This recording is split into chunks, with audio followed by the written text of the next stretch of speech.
Hi, hello, and welcome, or welcome back, I suppose. Happy New Year.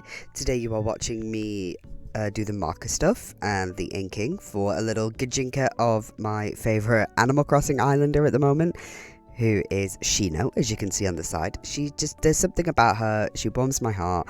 I've been getting back into Animal Crossing because of the update coming soon, and every time I see her on my island, I'm like, yes, she's so cute and cunty. She's so cute. But I wanted something relatively easy to see me into the new year, and I'm a lot more set on trying to get through the books on my actual shelf. So I looked for something I could read in a sitting or two. I bought all of these books for a reason, so it's about time they get the time they deserve. I'm not on a book buying ban or a library ban, but I am just trying to read what I have on my shelf. I have what I'll be reading planned up until like mid-April, but I have left a few spaces out for maybe library books or ebooks, things like that. Like when I get that, actually, I say I have a few spaces. I don't anymore. I have one space left because I filled a couple up recently with some ebooks, and during my New Year video, I put Earthlings in there, so I have one space left for anything that I do find in the meantime.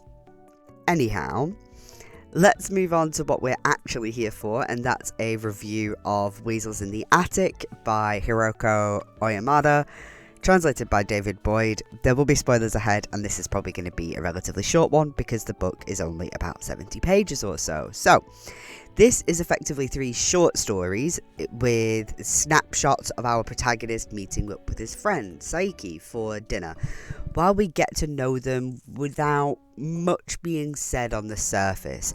In the first story, Saiki's friend passes at the start, which reminds our protagonist of the one time they met. In the second story, the titular attic weasels are becoming a problem for Saiki and his new wife, and there doesn't seem to be a way to get rid of them. Our lead and his wife come over to see the new house, and it's somewhat of a distraction from the stress. And in the final story, our lead and his wife visit Saiki and his wife.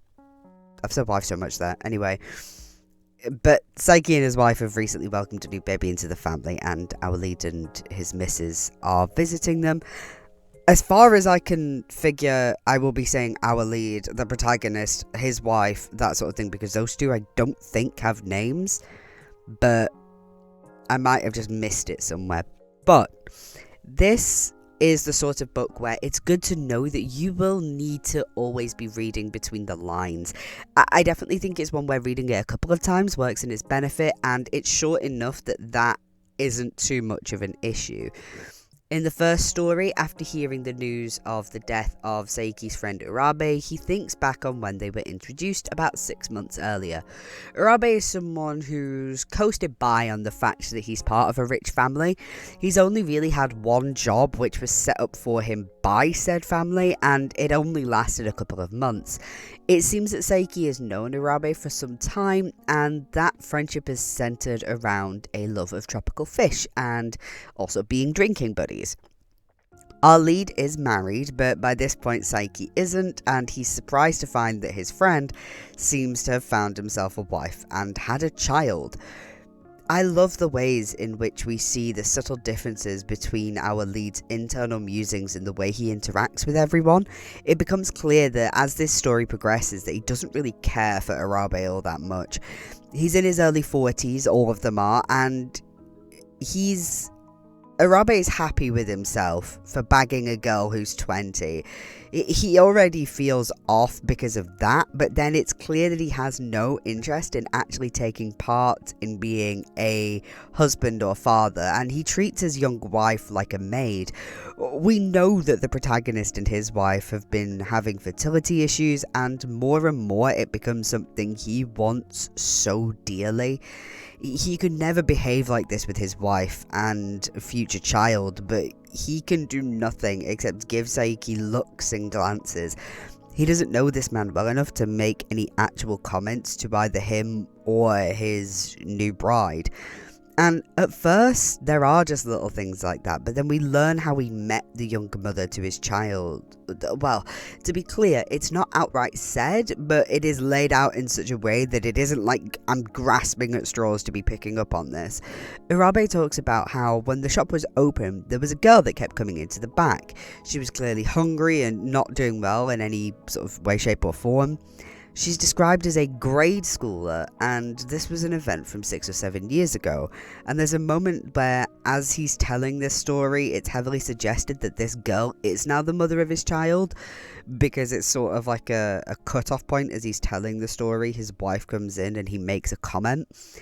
And this meeting, the meeting of this girl, was when she would have been 13 or 14, because this story was from 6 or 7 years ago, and this girl is now 20, so she would have been 13 or 14. So it is perhaps not surprising when we learn at the end of this story that she didn't go to his funeral, and it does end up turning out that they weren't actually married. Probably because there was no permission granted, that kind of thing. Like, that wouldn't have been acceptable. And of course, obviously, when she's an adult, that might have been possible, but I imagine it is because there was a lot of pushback. And the whole book has a running theme of parenting and marriage and the everyday stuff that doesn't need saying to be made perfectly clear. In particular, I love the journey that our lead's wife goes on throughout. There's a lot weighing on her, especially thanks to their inability thus far to be able to have kids, and the end of the second story hit me really hard. She's telling a story from her childhood when they also had a weasel problem. She's quite drunk, and you can feel that she's not only saying more than she usually would about herself, but also that she's telling a much larger story than the one about the weasels. It's in killing the mother weasel that their infestation was dealt with, and its cries as they drowned it seem to haunt her to this day. The end of that story had me misty-eyed, and I really had to go through why that hit me. There are only so many ways that I can say you have to read between the lines with this book, but it really is true. So that meant that it wasn't clear at first just quite what got me all choked up. I had to go back over it a couple of times just to process it almost. And she ends up caring for Yoko, who's Saike's wife at this point, through pregnancy, and during their visit after the baby is born, it's so clear how heavy her fertility issues are weighing on her. It shows in her being a little overly attached to Yoko and the baby, almost like she's trying to be a mother to the two of them. But the final page of the book warmed me so much because it's not only a happy ending, but it really feels like something that's been earned. It's hinted to that she's finally got pregnant earlier in the final story, but it's with a small throwaway line, and the confirmation at the end is just so delightful. Like, the line earlier on seems to either be that she thinks she could be pregnant but hasn't confirmed it. She knows, but it's early days, or that she's almost trying to sort of put stuff in her system that'll help, because she's eating something that's meant to help Yoko produce more milk, so maybe, that'll help with whatever stopping their pregnancy attempts, maybe it'll help with hormone balance, that kind of thing.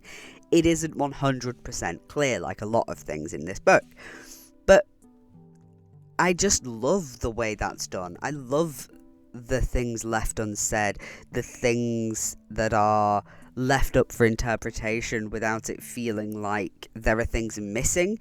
It is still a full, well-rounded book, and there is so much in just 70 pages, but so much of that is because it isn't actually on the page itself. And this was just a great way to start the year.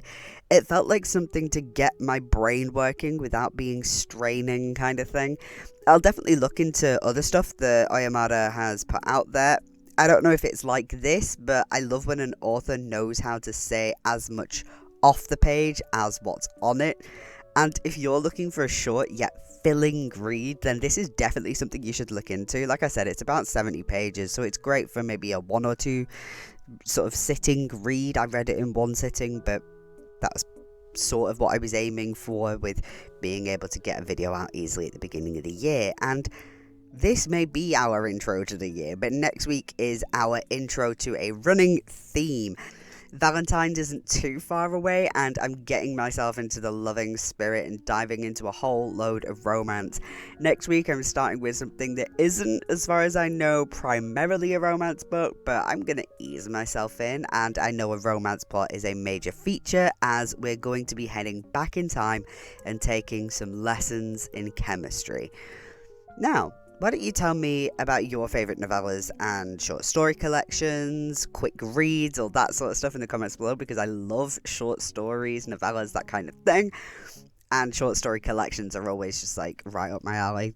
Maybe it's because I have a terrible attention span, but either way, I love them.